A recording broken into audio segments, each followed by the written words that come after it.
예, 안녕하십니까. 민법 유병태입니다.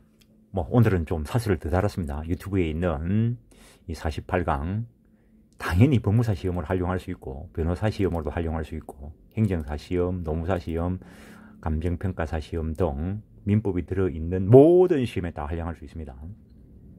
그리고 오늘은 좀 더 심하게 여수를 따라야지. 내가 생각할 때, 내 생각이니까 뭘 해도 상관없고, 내 생각이니까. 내가 생각할 때는,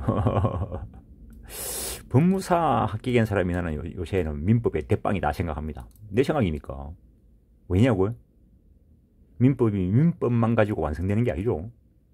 민법 물권법을 이해하려고 하면 등기법을 알아야 되는데, 다른 자격사들 등기법을 법무사만큼 공부하는 사람들 없죠.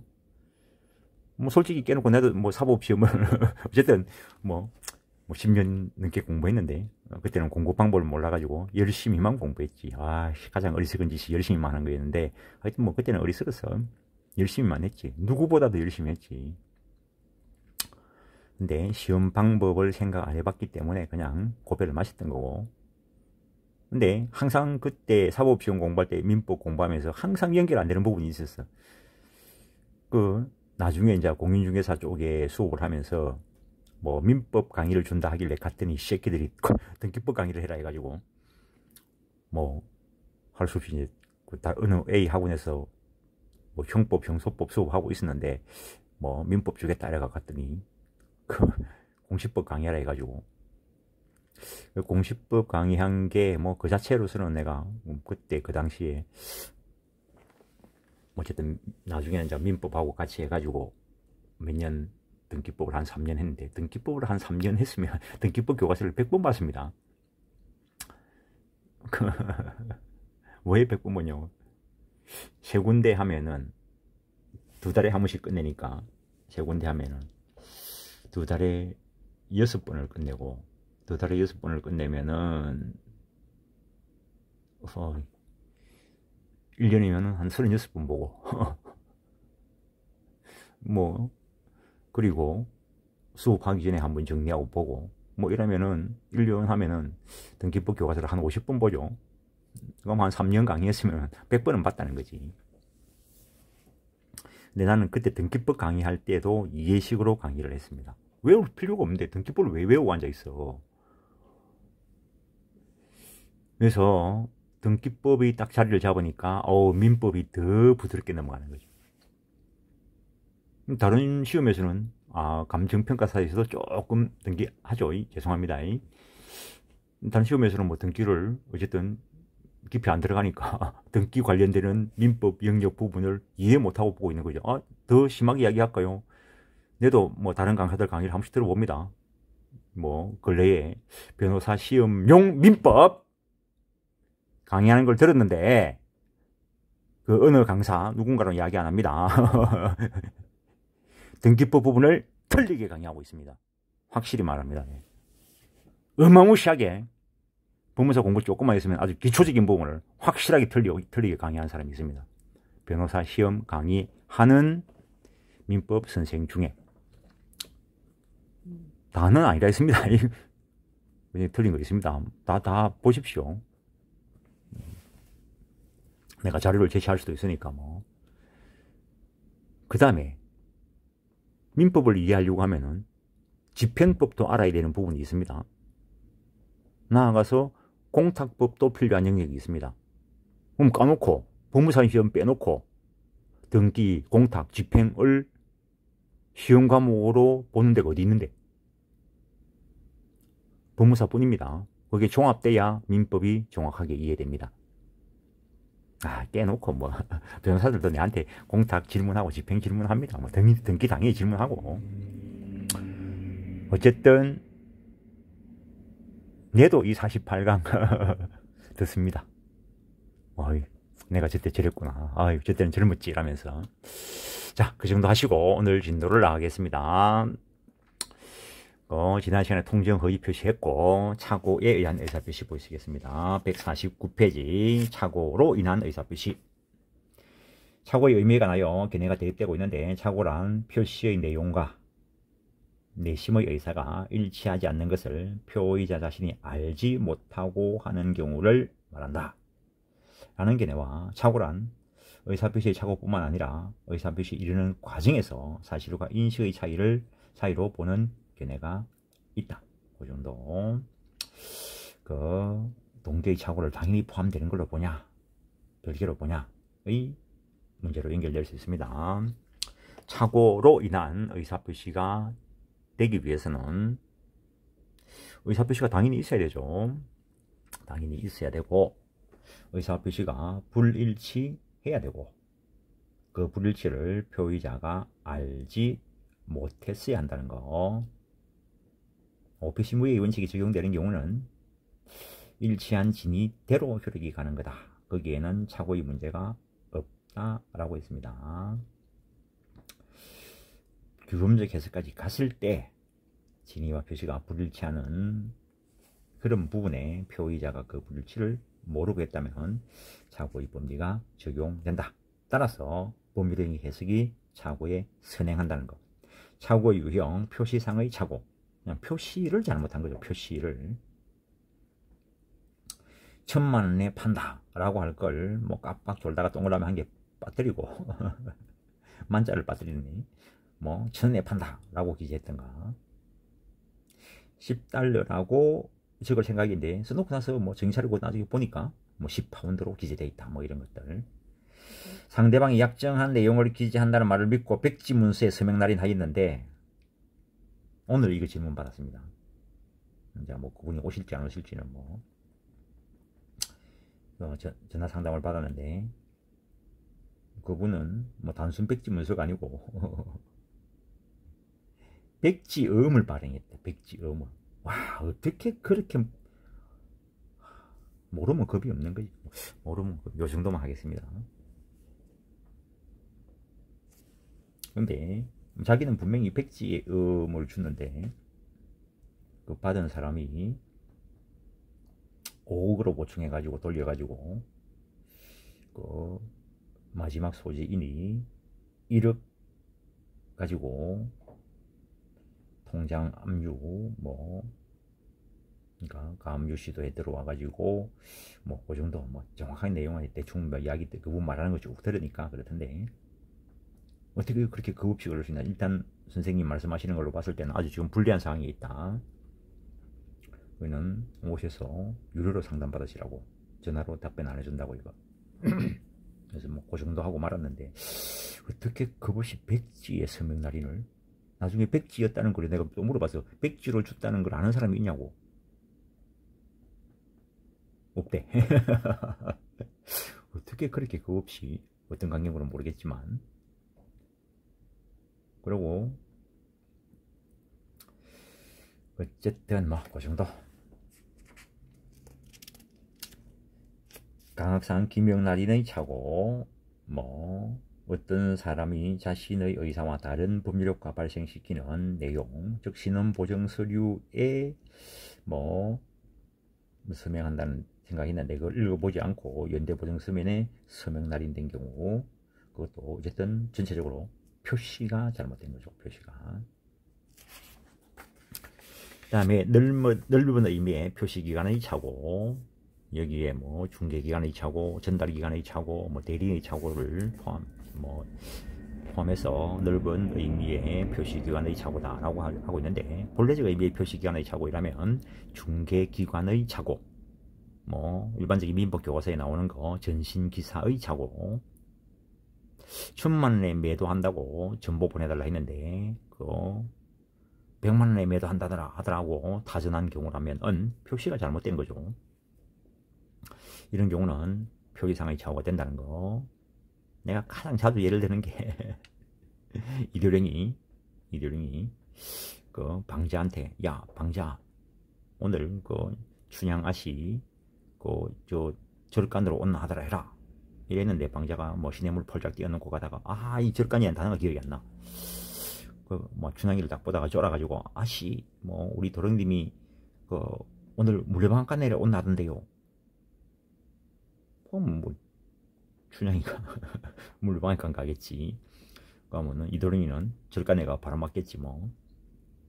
전달기간의 착오, 그러니까 표시기간의 착오는 잘못된 내용을 전달한 경우고, 전달기관의 착오, 전달사자의 착오는 다른 사람에게 전달한 걸 이야기합니다. 조금 전에 뭐 그 예로 이도령이 방자한테 야 준양이한테 오늘 절간으로 온나고 좀 전해줘 그랬는데 방자 뛸뛰라이 뭐 시냇물 폴짝 뛰어넘고 딱 가다가 올매를 딱 맞는데 올매 보고 오늘 우리 이도령님이 뭐 절간에 온나던데 다른 사람에게 전달해버린 경우, 이 경우는 상대방에 대한 의사표시 부도달의 문제가 되고 착오 문제는 발생하지 않는다는 것. 대리인의 착오, 이건 대리인이 착오를 한 것으로서 착오 여부는 대리인을 표준으로 결정한다. 다음 내용의 착오, 표시 행위 자체에는 착오가 없는데 원래부터 내용의 의미를 잘못 알고 있었던 거지. 달러하고 파운드하고 가치가 전혀 다른 건데 어떤 사람은 같은 건 줄 알고 파운드라고 써야 될 자리에 같은 건 줄 알고 달러를 기재했다면 내용상의 착오가 된다는 거. 아까 표시상의 착오와는 다릅니다. 표시상의 착오는 다른 건 줄 알고 있었는데 써놓고 나서 보니까 뭐 달러 쓸 자리에 달러 쓴다고 써놨는데 나중에 정신 차리고 보니까 파운드가 기재돼 있더라. 이건 표시를 잘못한 거고, 이거는 내용을 잘못 알고 있어가, 내용상의 착오는 내용을 잘못 알고 있어가지고 동일한 가치인 건 줄 알고 다른 걸 썼을 때.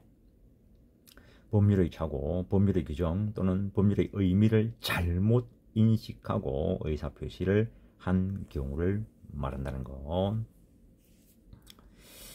법률의 착오도 착오의 일반 이론에 따라 해결한다. 판례도 법률에 관한 착오라도 그것이 법률 행위 내용의 중요 부분에 관한 것일 때에는 표의자는 그 의사표시를 취소할 수 있다는 입장이다.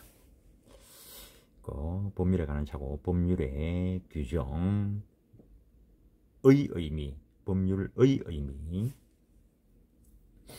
법률의 존재 여부에 대한 착오는 법률의 부지, 그거는 착오가 아니고 법격언에 법률의 부지는 용서받지 못한다, 그런 격언이 있습니다. 법률 상태, 예컨대 도시개발 사업 시행 여부, 건축 가능 여부, 매매계약 체결 시 담보 책임에 관한 약정을 하지 않으면 담보 책임을 부담하지 않는다고 생각하는 경우, 뭐 그렇게 생각만 하고 있으면은 동기의 착오에 해당할 것이고, 표시되거나 알려지면은 착오로 연결될 수 있고 중요 부분이 될 수도 있고, 장래 사실에 관한 착오, 미필적 장래 사실에 관한 착오도 착오 문제로 다루어진다. 양도소득세와 관련돼서 또 말할 자리가 있을 겁니다. 근데 뭐 약간 다른 취지에서 본 판례가 있는데 주류적 내용을 가지고 보십시오. 계산착오, 계산의 산출의 기초가 되는 사항에 대한 표의자의 착오를 말한다. 산출 기초가 상대방에게 알려지지 않은 경우 그는 동기의 착오에 속하는데, 그러나 산출 기초가 상대방이 알려졌으나 그 계산 결과 표기가 잘못되었다. 그런 경우에는 오표신부의 원칙에 따라 진위대로 계약이 성립된다는 거. 그 다음에 동기의 착오, 의사표시를 하게 된 내면적 이유, 동기의 착오가 있는 것인데, 예컨대 철도가 부설된다고 믿고서 토지를 고가로 매수한 경우, 혼수품을 매입했는데 혼수품 매입할 때 뭐 결혼할 생각이 있어가지고 혼수품 매입하러 왔습니다, 그러면 동기가 표시된 거죠.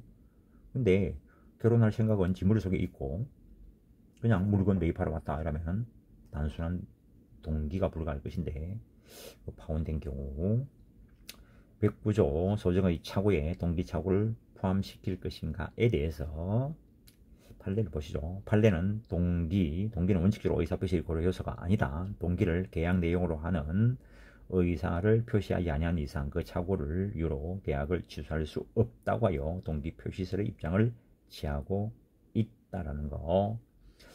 표시되면 되는 것이지 상대방과 합의까지 있을 필요는 없다는 것.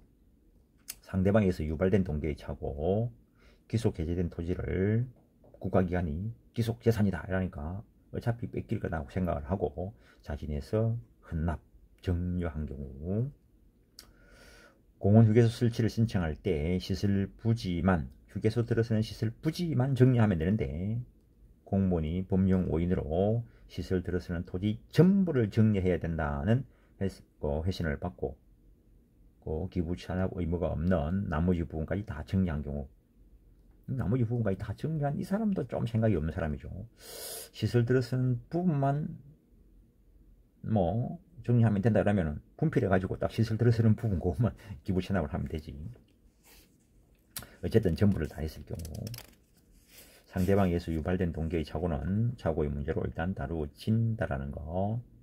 매수인이 매매로 인한 각종 세금을 부담하기로 약정하고 부동산에 관한 매매 계약을 체결한 후에 매수인이 예정한 액을 초과하는 세금이 부과되자 매도인이 초과액 납부를 매수인에게 요구하였으나 거절한 경우, 뒤에 가면 또 연결되는 부분이 있습니다. 상대방이 경계선 침범 주장에 따라 침범한 줄 알고 보상금 지급하기로 약정한 경우, 시골가 뭐 흔하게 있습니다. 알고 보면은 뭐 침범 당했다고 주장하는 그 사람이 침범한 경우도 있고, 등 상대방에 의해서 유발된 동기의 착오, 착오 대상이 되고 중요 부분이면 취소 대상이 될 수 있다는 것. 동기가 표시되지 않아 취소할 수 없는 경우, 동기가 표시되지 않았다면은 고려 요소가 아니다 했습니다. 고려 요소가 아니다. 아무리 중요해도 고려 요소가 아니라는 거지. 동기는 표시 안 됐으면.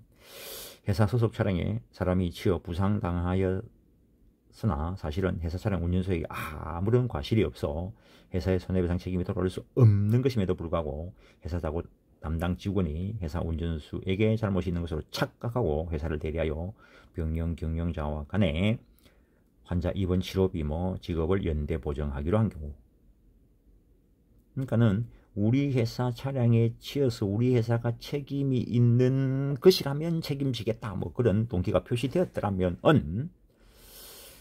아닐 때 중요부분 착오로 취소할 수 있겠지만, 그거는 표시하지 않고 저 사람 다쳤으니까 우리 회사에서 무조건 책임진다 이랬으면 동기가 아예 표시가 안 된 거죠.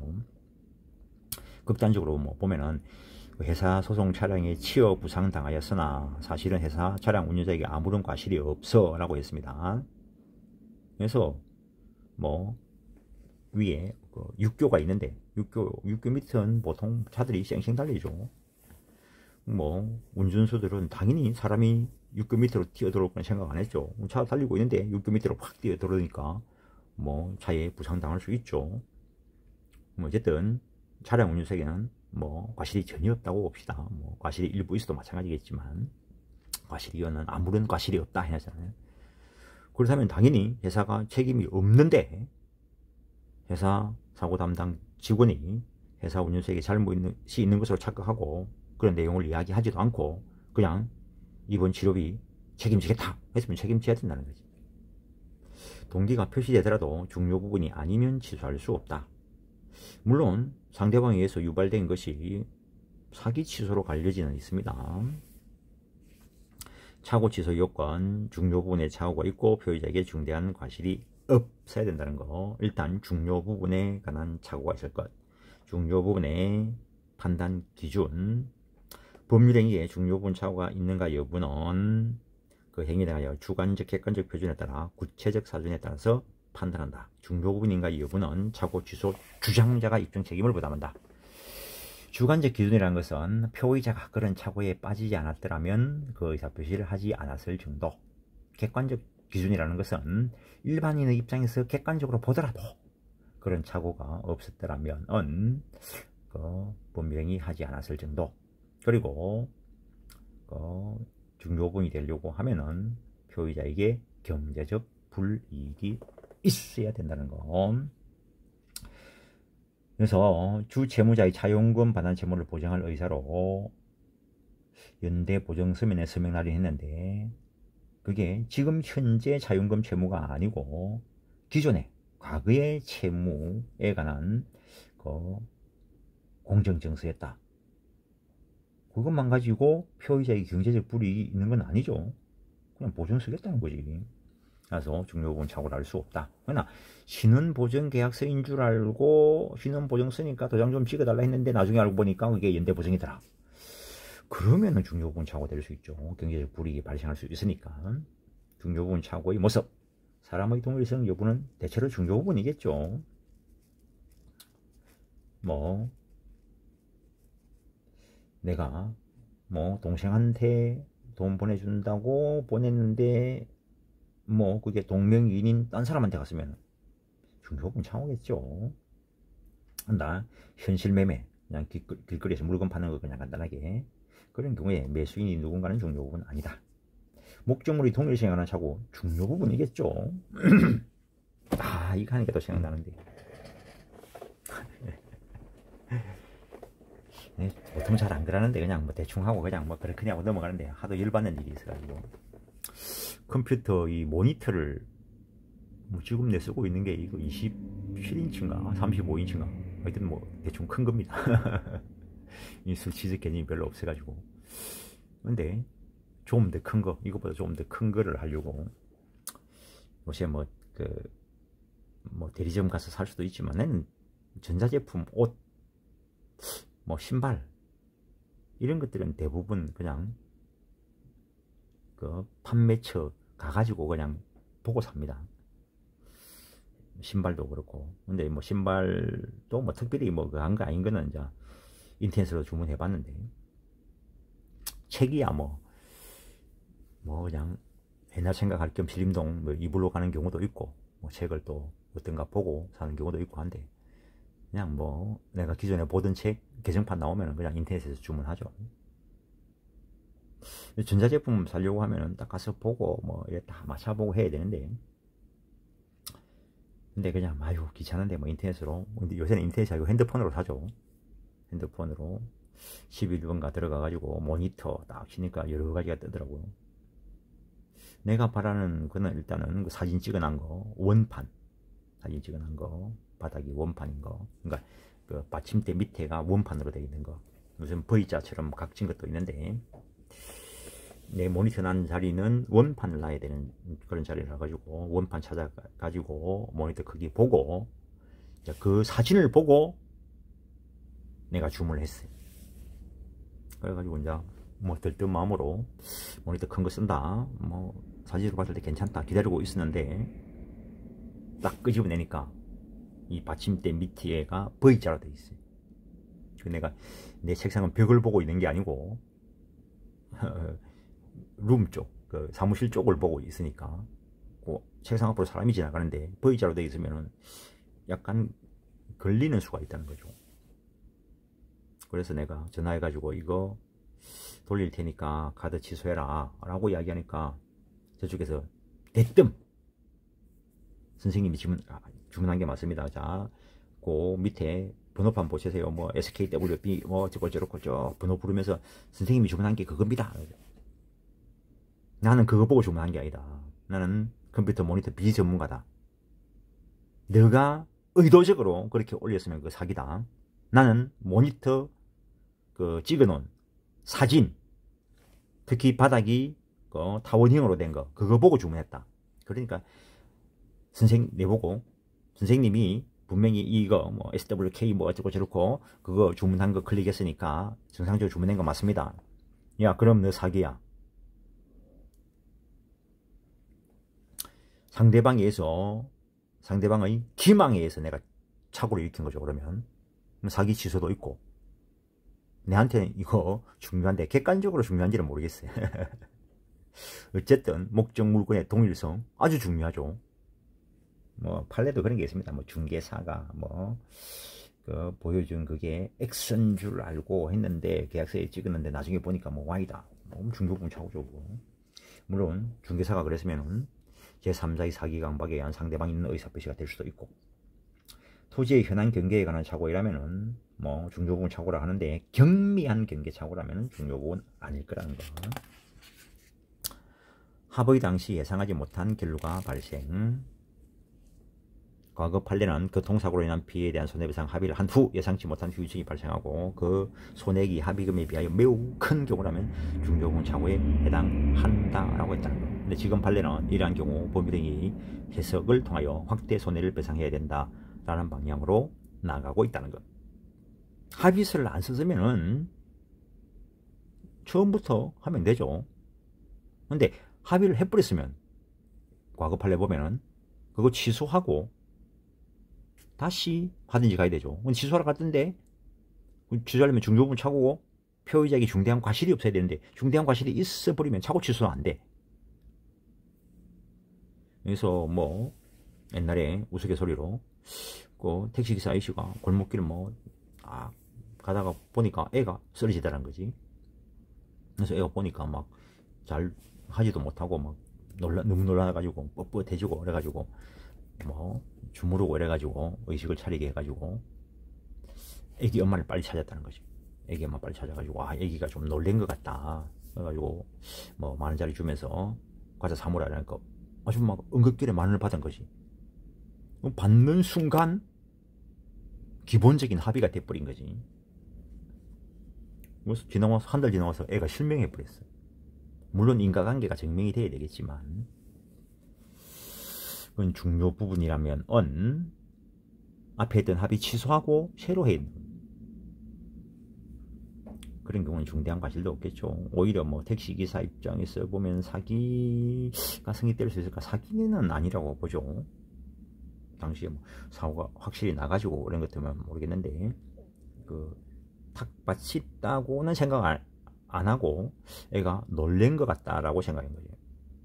탁 받치고 뭐 한 걸 알면서 그랬으면 사기로 갈 수도 있겠지만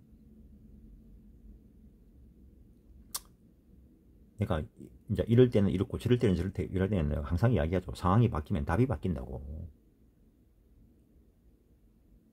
판례가 정확하게 내리고 있는 것도 때가 되면 바뀔 수도 있죠.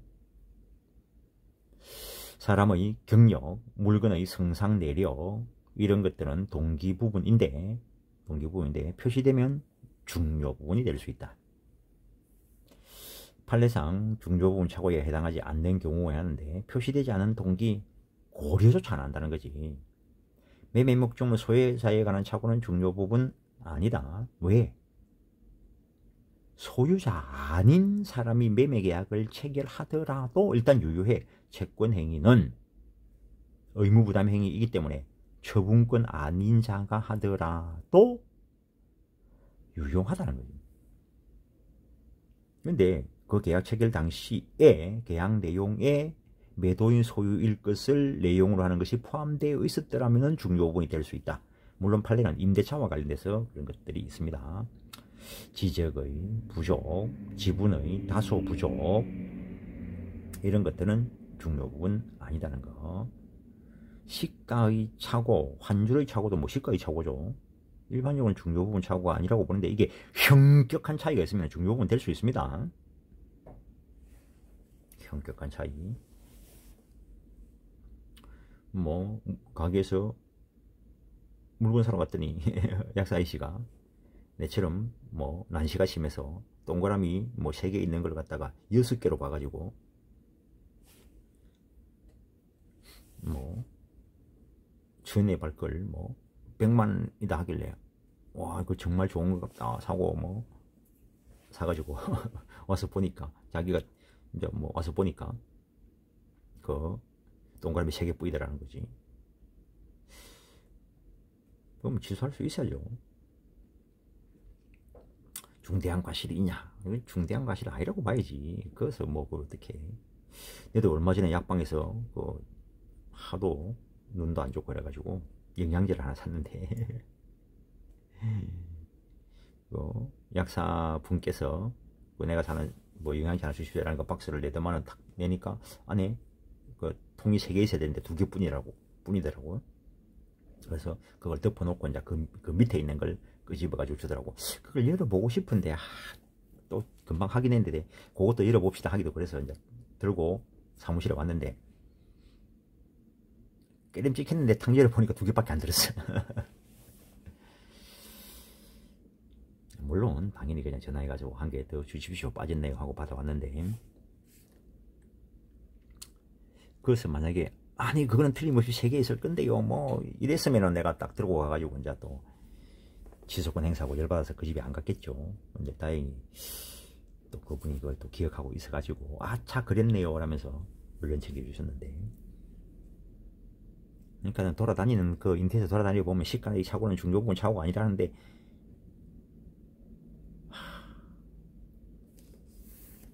그렇게 판단하는 거 아닙니다. 그냥 다소의 차이이기 때문에 그렇지, 현격한 차이가 있으면 당연히 중요부분으로 가야죠. 표의자의 경제적 불이익이 있어야 중요부분 될 수 있다 했습니다. 불이익이 없는 경우 100만원짜리를 샀는데 100만원짜리를 산다고 파는 사람도 100만원짜리라고 받고 받았는데 와서 보니까 동그라미 한 개 더 붙어있는 1000만원짜리였어요. 그거 꿀꺽하면은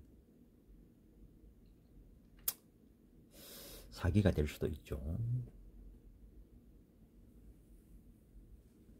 물론 뭐 사기는 사후 고의는 고의가 아니고, 이제 동그라미 한 개 더 붙은 건지 알면서 이제 동그라미 한 개 덜 주고 사왔으면 사기가 되고, 그 이후에 알았다. 그럼에도 안 돌려준다. 돌려줄 의무가 있음에도 안 돌려주고 있으면 그거는 그 사기라기보다는 민법상 당연히 부당이 되길 거고, 저쪽에서는 뭐 당연히 취소권 가지고 있을 거고, 알고도 안 돌려준다. 사후에. 그러면 그게 횡령이 될 여지는 있을지 몰라도 어쨌든 사기는 안 될 수 있는 거고, 물건 리스인 줄 알고 보증했는데 공리스인 경우, 고리 사채업자인 줄 모르고 금전 소비대차 계약을 체결한 경우, 고리 사채업자 경력이고 동기 부분이죠. 근데 고리 사채업자하고 금전 소비대차 계약을 체결할 때 항상 고리 사채 계약을 체결하는 건 아니잖아요. 일반적인 정상적인 이자 주기를 했으면 완벽하게 유리한 거죠. 고리 사채업자인 줄 모르고 금전 소비대차 계약을 체결했는데 이자 제한법상 제한 이유를 초과하는 거면 반사회적 행위로서 초과 부분 무효가 되겠죠. 그 다음에 고리 사채업자인 줄 모르고 정상적인 게 있으면 유효하고, 고리 사채업자인 줄 알고 했든 모르고 했든 이자 제한법 초과 부분 반사회적 행위로서 무효라 해야 되겠죠. 그걸 차고 취소 대상이다라고 이야기하면 취소 못하면 유효가 되는데, 8번은 한번 읽어보는 거고, 표의자의 중대한 과실이 없을까. 판례는 중대한 과실은 표의자의 직업, 행위의 종류, 목적 등에 비추어 보통 요구되는 주의를 현재의 결한 경우를 말한다. 표의자 직업 행위 기준입니다. 따라서 고려청자로 알고 매수한 도자기가 진품이 아닌 것으로 밝혀진 경우에 매수할 때 매수인이 이를 매수하면서 자신의 골동품 식별 능력을 믿었고 소개한 자를 과신한 나머지 진품이라고 믿고 소장자를 만나 그 출처를 물어보지도 않았고 전문적 감정인의 감정을 그치지 아니한 채 이를 매수하였다 하더라도 그것만 가지고 주의물을 현재의 결한 경우로 보기는 어렵다. 그 표의자 기준으로 살펴보면 된다는 것. 만약에 전문가 기준이면 언제나 중대한 과실이 되어버리게, 모든 일을 전문가한테 물어보고 할 수 있는 것도 아니고 부동산 중개업자가 다른 점포를 매매 목적물로 잘못 소개하여 매수인이 매매 목적물에 관한 독립성의 착오를 일으킨 경우 중요 부분 착오이고 매수인에게 중대한 과실이 없다. 건축사 자격증이 없는 자와 설계 용역 계약을 체결한 경우 이는 중요 부분 착오에 해당하고 라고 해놨는데, 이거는 좀 더 했어야 되는데 판례를 좀 잘려버렸는데, 뭐 건축사 사무소라다, 건축사 사무소 그 간판을 보고 당연히 건축사 자격증이 있을 거라고 생각하고 설계 용역 계약을 체결했다는 거예요. 그래서 자격증이 있나 없나는 경력 부분이고 표시되지 않았다면 단순한 동기 착오에 불과하지만 건축사 사무소에 갔으니까 당연히 건축사 자격증이 있을 거라고 생각하고 체결했으니까 그 중요 부분 착오에 해당하고 그 자격 취득 여부를 조사하지 않은 것은 중대한 과실이 아니다. 따라서 착오 취소할 수 있다라고 했다는 거예요. 변호사 사무실 간판질을 한테 가가지고 당신 변호사 자격증 있나 없나 이런 거 물어보지 않죠. 당연히 변호사 자격증이 있을 거라고 생각하고 계약 체결하겠죠. 공장 건축을 위하여 토지를 매입한 경우 그 토지상의 공장 건축 가능 여부는 중요부 맞다. 근데 이거는 조사 안 했으면 중대한 과실에 해당한다는 거. 그 정도 하시고 3번 109조 임의규정입니다. 기타 지속권 배제 사유가 없을 것. 합의에 의한 착오를 이유로 한 지속권의 명시적 뿐만 아니라 묵시적 배제 특약 또는 지속권 포기 또는 실효의 법리에서 소멸된 경우 나아가 표의자가 스스로 위임을 의식적으로 인수한 이른바 위험 감수적 모욕행위를 한 경우에는 지속권이 배제될 수 있다. 그래서 거기 범위 등의 중요 문수에 서명 날인하면서 아예 읽어보지도 않은 거 내가 보지도 않았다. 그래서 중조권 착오도 안 통한다는 거지. 계약서 깨알까지 써놓은 거 대부분 안 보고 사인하죠. 나도 뭐 분양받고 이럴 때 뭐 물론 나는 뭐 집사람이 가서 다 했지. 어디 남자가 만화님께서 하신다는데 요새 세상이 그렇죠. 아유 난 내가 귀찮았어. 아유 학원 강의하고 뭐 피곤하면 쉬어야 되는데 뭐 사인 좀 해라 이러면 아유 네가 해 하고 말았죠. 뭐 깨알 같은 거는 안 읽어본다는 거지. 그냥 덤성하고 와서 했다는 거지. 근데 더 심한 경우는 학원 강의할 때 학원 강사 중에 한 명이 그 계약 체결해 놓고 나중에 조항 이상한 걸 와가지고 그 약관 조항에 어떤 내용이 있었냐면은 부동산을 지금 분양받는데 10년 내에 분양 가격에 매수할 수 있다 이 내용이 들어있더라고. 그걸 안 보고 자기는 몰랐다는 거지. 그럼 약관 규제법상 그게 무효로 처리될 수 있는가를 따져봐야 되는데 쉽지 않습니다. 그래서 정말 또 뽁이 들어가서 봐야 됩니다.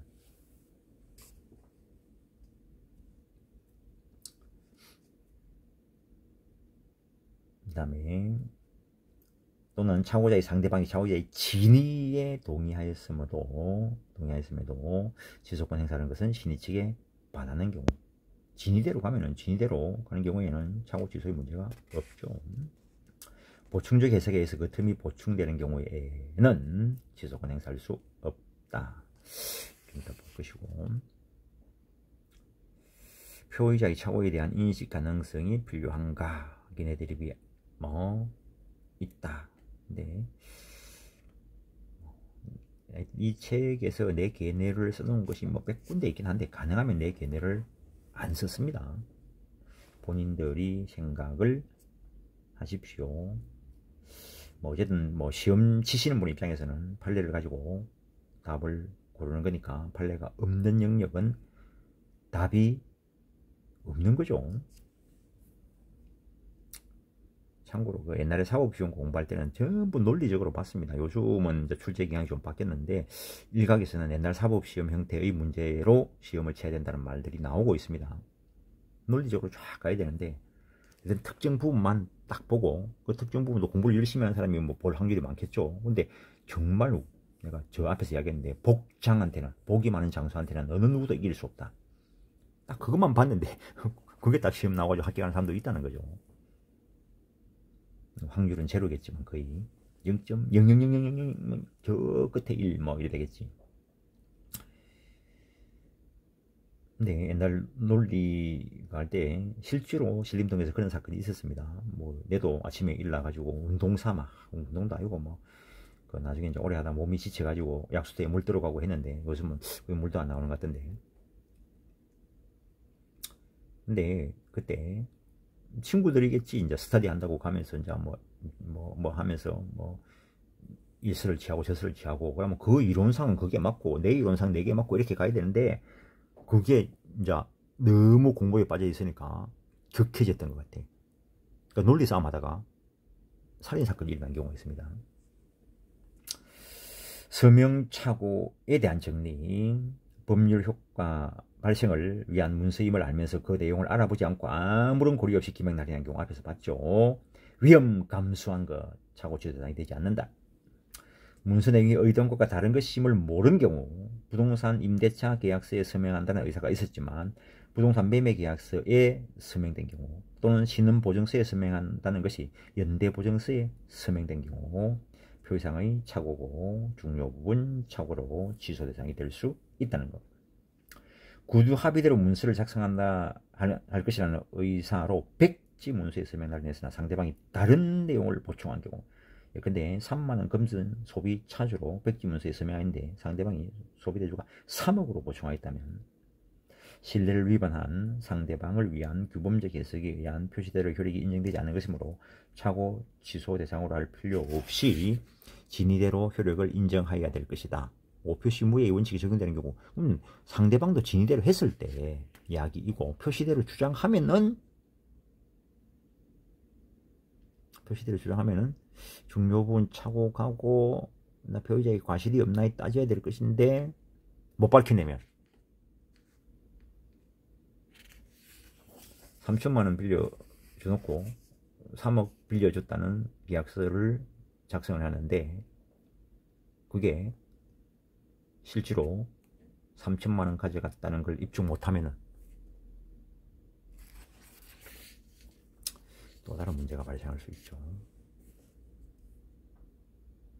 이론상 뭐 계속 이래 얘기하는데 결국에 소송 들어가면 입증의 문제입니다.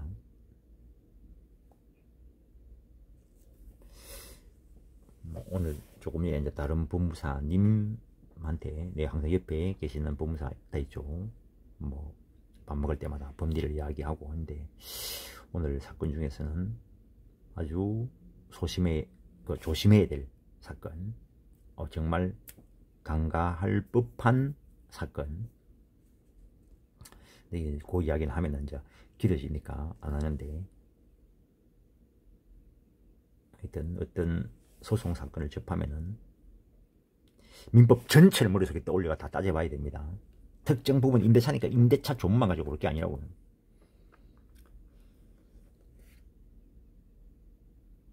이때 다르게 보충된 서면에 대하여 제3자가 개입된 경우 그 제3자 보호를 위해 별개로 또 따져봐야 될 경우가 있다는 거.